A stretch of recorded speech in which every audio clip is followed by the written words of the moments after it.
Crime ಕಾರ್ನರ್ಗೆ ಸ್ವಾಗತ. ನಾನು ಉಮರ್ ಫಾರೂಕ್. ಸರ್ಕಾರಿ ನೌಕರಿಯಲ್ಲಿರೋ ಹುಡುಗನೇ ಬೇಕು ಅಂತ ಹುಡುಕಿ ಹುಡುಕಿ ಮದುವೆ ಆಗೋರು ಈ ಸ್ಟೋರಿನ ಒಮ್ಮೆ ನೋಡ್ಲೇಬೇಕು. ಹಾಗಂತ ಎಲ್ಲಾ ಸರ್ಕಾರಿ ನೌಕರರ ಬಗ್ಗೆ ನಾನು ಮಾತಾಡ್ತಾ ಇಲ್ಲ, ಆದ್ರೆ ಸರ್ಕಾರಿ ನೌಕರಿ ಅನ್ನೋದು ಏನೇನೆಲ್ಲ ಮಾಡಿಸುತ್ತೆ ಅನ್ನೋದನ್ನಷ್ಟೇ ಇಲ್ಲಿ ಹೇಳ್ತಾ ಹೋಗ್ತೀನಿ. ಯಾಕಂದ್ರೆ ಸರ್ಕಾರಿ ನೌಕರನಿಗೆ ಮದುವೆ ಮಾಡಿಕೊಟ್ರೆ ಮಗಳು ಚೆನ್ನಾಗಿರ್ತಾಳೆ ಅಂದ್ಕೊಂಡಿದ್ದ ಹೆತ್ತವರು ಈಗ ಕಣ್ಣೀರಲ್ಲಿ ಮುಳುಗೋಗಿದ್ದಾರೆ. ಸರ್ಕಾರಿ ಕೆಲಸದಲ್ಲಿದ್ದ ಇಂಜಿನಿಯರ್ ಕೊಟ್ಟ ಕಿರುಕುಳದ ಕಾರಣಕ್ಕೆ ಮಹಿಳೆಯೊಬ್ರು ತಮ್ಮ ಪ್ರಾಣವನ್ನ ತಾವೇ ತೆಗೆದುಕೊಂಡಿದ್ದಾರೆ. ಅಂದ ಹಾಗೆ ಈ ಘಟನೆ ನಡೆದಿರೋದು ಶಿವಮೊಗ್ಗ ಜಿಲ್ಲೆಯಲ್ಲಿ. ಈ ಸ್ಟೋರಿ ಬಗ್ಗೆ ಡಿಸ್ಕಸ್ ಮಾಡೋಣ. ಆದ್ರೆ ಅದಕ್ಕೂ ಮೊದಲು ನೀವಿನ್ನೂ ನಮ್ಮ ಚಾನಲ್ ಅನ್ನ ಸಬ್ಸ್ಕ್ರೈಬ್ ಮಾಡಿಲ್ಲ ಅಂದ್ರೆ ದಯವಿಟ್ಟು ಸಬ್ಸ್ಕ್ರೈಬ್ ಮಾಡ್ಕೊಳ್ಳಿ. ಹಾಗೆ ಈ ವಿಡಿಯೋವನ್ನ ಕೊನೆ ತನಕ ಮಿಸ್ ಮಾಡದೆ ನೋಡಿ. ಗಂಡ ಮತ್ತು ಆತನ ಕುಟುಂಬದವರು ಕೊಟ್ಟ ಕಿರುಕುಳಕ್ಕೆ ಮಹಿಳೆಯೊಬ್ರು ಆತ್ಮಹತ್ಯೆ ಮಾಡ್ಕೊಂಡಿದ್ದಾರೆ. ಕಿರುಕುಳ ಅಂದ್ರೆ ಅದೇ ದರಿದ್ರ ವರದಕ್ಷಿಣೆ ಕಿರುಕುಳ. ಈ ವರದಕ್ಷಿಣೆ ಕಿರುಕುಳಕ್ಕೆ ಮಹಿಳೆಯೊಬ್ರು ಭದ್ರಾ ಬಲದಂಡೆ ಕೆನಲ್ಗೆ ಹಾರಿ ಪ್ರಾಣವನ್ನ ಕಳ್ಕೊಂಡಿದ್ದಾರೆ. ಈ ಸುದ್ದಿ ತಿಳಿದ ಮೇಲೆ ಈ ಮಹಿಳೆಯ ಗಂಡ ಮತ್ತು ಅವನ ಕುಟುಂಬದವರು ಎಸ್ಕೇಪ್ ಆಗಿದ್ದಾರೆ. ಗಂಡನ ಮೊಬೈಲ್ ಸ್ವಿಚ್ ಆಫ್ ಆಗಿದೆ. ಪೊಲೀಸರು ಕೇಸ್ ದಾಖಲು ಮಾಡಿಕೊಂಡು ತನಿಖೆಯನ್ನ ಮಾಡ್ತಾ ಇದ್ದಾರೆ. ಇಲ್ಲಿ ವಿಷಯ ಏನಂತಂದ್ರೆ, ಭದ್ರಾವತಿಯ ಡಿಬಿ ಹಳ್ಳಿಯ ಲತಾ ಮತ್ತು ಶಿಕಾರಿಪುರ ತಾಲೂಕಿನ ದಿಂಡಿನಹಳ್ಳಿ ಗ್ರಾಮದ ಗುರುರಾಜು 2025 ಏಪ್ರಿಲ್ 14ನೇ ತಾರೀಕು ಇವರಿಬ್ರು ಅದ್ದೂರಿಯಾಗಿ ಮದುವೆ ಆಗಿರ್ತಾರೆ. ಈ ಗುರುರಾಜು ಸರ್ಕಾರಿ ನೌಕರ, ಅಂದ್ರೆ ಭದ್ರಾ ಡ್ಯಾಮ್ನ KPCL ನಲ್ಲಿ AEE ಆಗಿರ್ತಾನೆ, ಇಂಜಿನಿಯರ್, ಸರ್ಕಾರಿ ಆಫೀಸರ್ ಅಲ್ವಾ. ಹೀಗಾಗಿ ಹೆಣ್ಣಿನ ಕಡೆಯವರು ಭರ್ಜರಿ ವರದಕ್ಷಿಣೆ ಕೊಟ್ಟು ಮಗಳ ಮದುವೆ ಮಾಡಿಕೊಡ್ತಾರೆ. 30 ಗ್ರಾಂ ಬಂಗಾರ, 10 ಲಕ್ಷ ಕ್ಯಾಶ್ ಸೇರಿ ಸುಮಾರು 60 ಲಕ್ಷಕ್ಕೂ ಹೆಚ್ಚು ಖರ್ಚು ಮಾಡಿರ್ತಾರೆ. ಇಷ್ಟೆಲ್ಲ ವರದಕ್ಷಿಣೆ ವರೋಪಚಾರ ಸಿಕ್ಕರೂ ಈ ಪಿಸಾಚಿಗಳಿಗೆ ವರದಕ್ಷಿಣೆಯ ದಾಹ ಕಮ್ಮಿ ಆಗಿರೋದಿಲ್ಲ. ಮದುವೆ ನಡೆದ 1 ತಿಂಗಳಿಗೆ ಗಂಡನ ಮನೆಯವರ ಬಣ್ಣ ಬಯಲಾಗುತ್ತೆ. ಅದನ್ನ ಕಂಡು ಲತಾ ಹೂ ಹಾರಿ ಹೋಗ್ತಾಳೆ.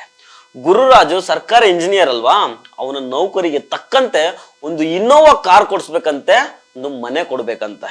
ಮದುವೆಗೆ ಅಂತ ಸುಮಾರು ಆಲ್ರೆಡಿ 60 ಲಕ್ಷ ರೂಪಾಯಿನ ಖರ್ಚು ಮಾಡಿದ್ಮೇಲೂ ಈ ಪಿಸಾಚಿಗಳು ಇಟ್ಟಿರೋ ಡಿಮ್ಯಾಂಡ್ ಇದು.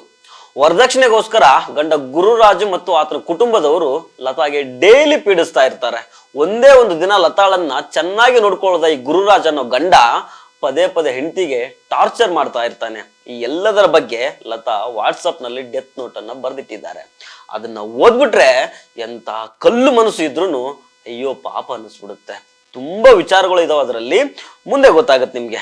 ಈ ಗುರುರಾಜನ ಗಂಡ ಹೆಂಡತಿ ಮುಂದೆನೆ ಅಕ್ಕನ ಮಗಳ ಜೊತೆಗೆ ಸಲುಗೆಯಿಂದ ಇರ್ತಾ ಇದ್ನಂತೆ.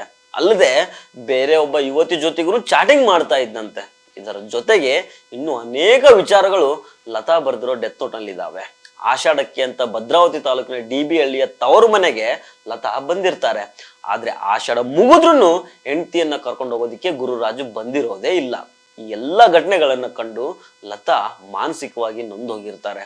ಹೀಗಾಗಿ ತನ್ನ ಸಾವಿಗೆ ಗಂಡನ ಅಕ್ಕಂದಿರಾದ ನಾಗರತ್ನ ಮತ್ತು ರಾಜೇಶ್ವರಿ, ಜೊತೆಗೆ ಅತ್ತೆ ಶಾರದಮ್ಮ, ಮತ್ತೆ ಗಂಡನ ಅಕ್ಕನ ಗಂಡ ಕೃಷ್ಣಪ್ಪ ಹಾಗೂ ಗಂಡ ಗುರುರಾಜ್ ಕಾರಣ ಅಂತ ಲತಾ ಡೆತ್ ನೋಟ್ ನಲ್ಲಿ ಆರೋಪ ಮಾಡಿದ್ದಾರೆ. ನವೆಂಬರ್ 23ನೇ ತಾರೀಕು ಭದ್ರಾವತಿ ತಾಲೂಕಿನ ಅಂಚಿನ ಸಿದ್ದಾಪುರ ಗ್ರಾಮದ ಬಳಿ ಇರೋ ಭದ್ರಾ ಬಲದಂಡೆ ಕೆನಲ್ಗೆ ಹಾರಿ ಪ್ರಾಣ ಕಳೆದುಕೊಂಡಿದ್ದಾರೆ. ಸಾಯೋ ಮೊದಲು ಆ ಕೆನಲ್ ಬಳಿ ಇರೋ ದೇವಸ್ಥಾನದ ಬಳಿ ಬಳೆ ಹಾಗೂ ಮೊಬೈಲ್ ಇಟ್ಟು ಹೋಗಿರ್ತಾರೆ. ತನ್ನದಲ್ಲದ ತಪ್ಪಿಗೆ ಮಗಳು ಮಾಡ್ಕೊಂಡಿರೋ ಅನಾಹುತದಿಂದ ಈಗ ಎತ್ತವರು ಕಂಗಾಲಾಗಿದ್ದಾರೆ. ಕೆನಲ್ ಬಳಿಗೆ ಬಂದು ಗೋಳಾಡ್ತಾ ಇದ್ದಾರೆ. ಈ ಸ್ಟೋರಿ ಓದ್ತಾ ನನಗೆ ನೆನಪಾಗಿದ್ದು ಆಯೇಷಾ ಖಾನ್ ಅನ್ನೋ ಹೆಣ್ಣುಮಗಳು. ಬಹುಶಃ 4-5 ವರ್ಷ ಆಯ್ತೇನೋ, ಇವ್ರದ್ದು ಕೂಡ ಸೇಮ್ ವರದಕ್ಷಿಣೆ ಕೇಸು. ಅವತ್ತು ನೋಡಿದ್ದು ಅಂದ್ರೆ ಆಯೇಷಾ ಖಾನ್ ಸೂಸೈಡ್ ಮಾಡ್ಕೊಳ್ಳೋ ಮೊದಲು ಒಂದು ನದಿ ದಡದಲ್ಲಿ ನಿಂತು ಒಂದು ವಿಡಿಯೋವನ್ನ ಮಾಡಿರ್ತಾಳೆ.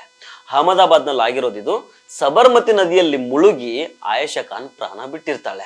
ಆ ವಿಡಿಯೋದಲ್ಲಿ ಆಯೇಷಾ ಖಾನ್ ಮಾತಾಡೋದಕ್ಕೂ ಮೊದಲು ತನ್ನ ತಂದೆಯ ಜೊತೆಗೆ ಅನ್ಸುತ್ತೆ ಫೋನ್ ಕಾಲ್ ನಲ್ಲಿ ಮಾತಾಡಿರ್ತಾಳೆ.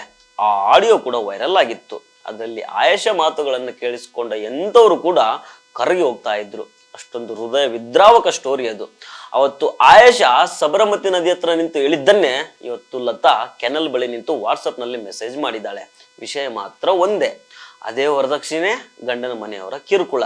ಈ ಲತಾ ಅವರನ್ನು ನೋಡ್ತಾ ಇದ್ರೆ ಸಣ್ಣ ಪುಟ್ಟ ವಿಚಾರಕ್ಕೆಲ್ಲ ಜೀವ ತೆಗೆದುಕೊಳ್ಳುವಷ್ಟು ದುರ್ಬಲ ಹೆಣ್ಣು ಮಗಳ ರೀತಿ ಕಾಣ್ತಾ ಇಲ್ಲ. ಕೌಟುಂಬಿಕ ಕಲಹಗಳು ಎಲ್ಲಾ ಕಡೆ ಇದ್ದೇ ಇರುತ್ತೆ. ಇದು ಹೊಸ ಸಮಸ್ಯೆ ಏನಲ್ಲ. ಇದೇ ವರದಕ್ಷಿಣೆ ಸಲುವಾಗಿ ಈ ಮೊದಲು ಸಾಕಷ್ಟು ಹೆಣ್ಣುಮಕ್ಕಳು ತಮ್ಮ ಜೀವಗಳನ್ನ ಕಳೆದುಕೊಂಡಿದ್ದಾರೆ. ಆಕ್ಚುಲಿ ಇದು ತಪ್ಪು. ನಮ್ಮ ಜೀವವನ್ನ ನಾವೇ ತೆಗೆದುಕೊಳ್ಳೋ ಅಧಿಕಾರ ನಮ್ಗೆ ಇರೋದಿಲ್ಲ. ಇದು ಬರೀ ತಪ್ಪಷ್ಟೇ ಅಲ್ಲ, ನಮ್ಮ ಜೀವವನ್ನು ನಾವೇ ತೆಗೆದುಕೊಳ್ಳೋದು ಅಪರಾಧ ಕೂಡ ಆಗುತ್ತೆ. ಇಲ್ಲಿ ಲತಾ ಅವರು ತನಗಾಗ್ತಿರೋ ಅನ್ಯಾಯದ ವಿರುದ್ಧ ಹೋರಾಟ ಮಾಡೋದಕ್ಕೆ ಅವಕಾಶ ಇತ್ತು. ಏನೇ ಸಮಸ್ಯೆ ಇದ್ರೂ ಧೈರ್ಯವಾಗಿ ಎದುರಿಸ್ಬೋದಿತ್ತು.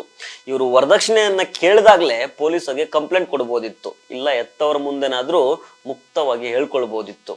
ಇಲ್ಲಿ ಮೂರನೇ ವ್ಯಕ್ತಿಗಳಾದ ನಾವು ಕೂಡ ಏನು ಹೇಳೋದಿಕ್ಕೆ ಆಗೋದಿಲ್ಲ. ಅವರವರ ಸಮಸ್ಯೆ ಅವರಿಗಷ್ಟೇ ಗೊತ್ತಿರುತ್ತೆ. ಆದ್ರೆ ಇಂತಹ ವಿಚಾರದಲ್ಲಿ ಮಾನಸಿಕವಾಗಿ ಗಟ್ಟಿಯಾಗಿರ್ಬೇಕಾಗುತ್ತೆ. ಬಂದ ಸಮಸ್ಯೆಗಳನ್ನ ಧೈರ್ಯದಿಂದ ಎದುರಿಸ್ಬೇಕು. ನಮ್ಮದಲ್ಲದ ತಪ್ಪಿಗೆ ನಮ್ಮ ಜೀವವನ್ನು ನಾವೇ ಯಾಕೆ ಬಲಿ ಕೊಡಬೇಕು? ಲತಾ ಅವರಿಗೆ ಬಂದ ಸಂಕಟ ಮತ್ತಾರಿಗೂ ಬರ್ದೇ ಇರಲಿ. ನಮಸ್ಕಾರ.